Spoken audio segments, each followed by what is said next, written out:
the camera market back in 1994 was at an interesting stage. Compact cameras had gone very automotive and of a higher quality than some of the cameras you had got previously. So you were able to get a good Canon sure shot or Nikon, which gave you actually a good quality image. By 94 you were getting quite a lot of automatic focusing and zooms coming in. The market with single lens reflex cameras had been pretty well established in the 70s and 80s. And you were having a little bit of a flooded market. But I think one of the ways camera manufacturers were trying to sell more cameras was to get people to up and buy a second camera.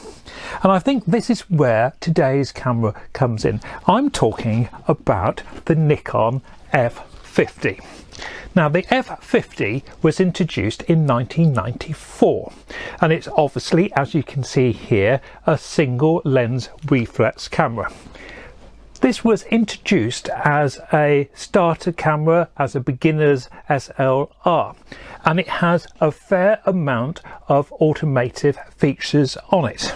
What I have here is an advanced and simple setting. On the advanced setting I have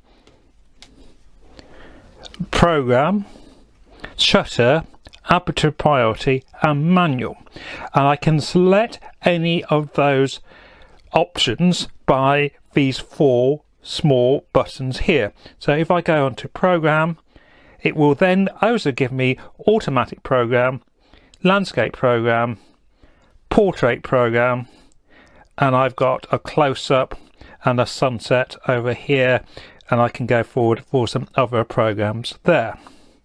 So I've got program, and if I go back, as I said, I've got shutter speed priority. It's saying error because there's not enough light at the moment, and it is actually showing me a minimum light. Aperture, again it's going to show me minimum light, and finally M here for manual. So I've got those options there: program, shutter priority, aperture priority and manual. If I go on to simple, it's currently giving me an error because there's not enough light, but if there was enough light it will give me an option of automatic or a few other simple programs.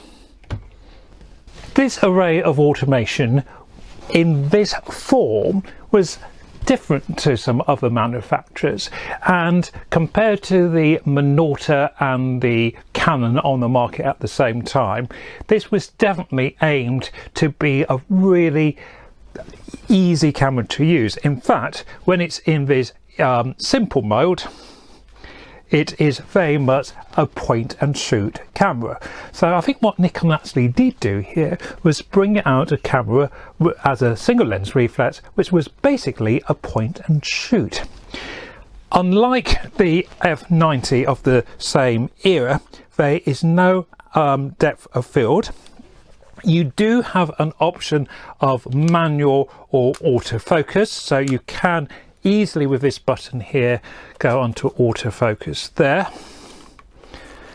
It is a polycarbonate plastic body with I think a metal structure. It's a very straightforward camera to load.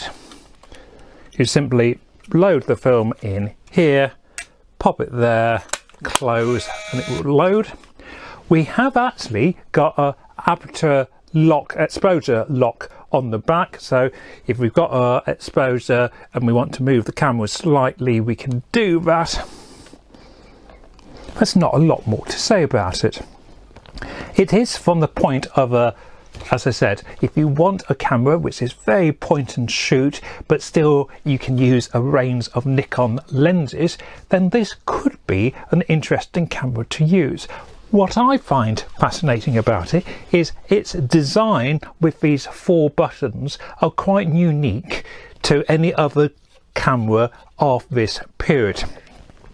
Nikon were definitely looking at camera design strongly, looking at how the design could meet a certain market.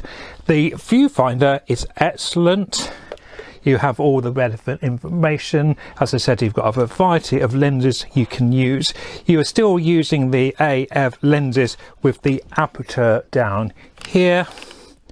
And when you are in program mode, you have to put it to f22 or the smallest aperture.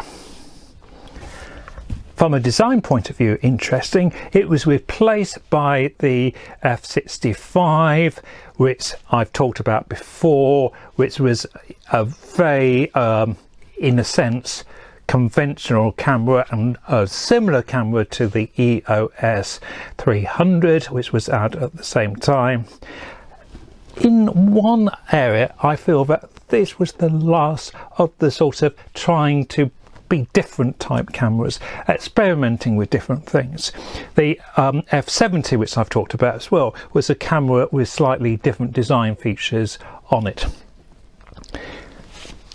The whole Nikon DNA, I find it's interesting how the cameras develop and change. If you want something a bit quirky, a bit different, you might be surprisingly surprised by this. So if you find a F50, give it a go.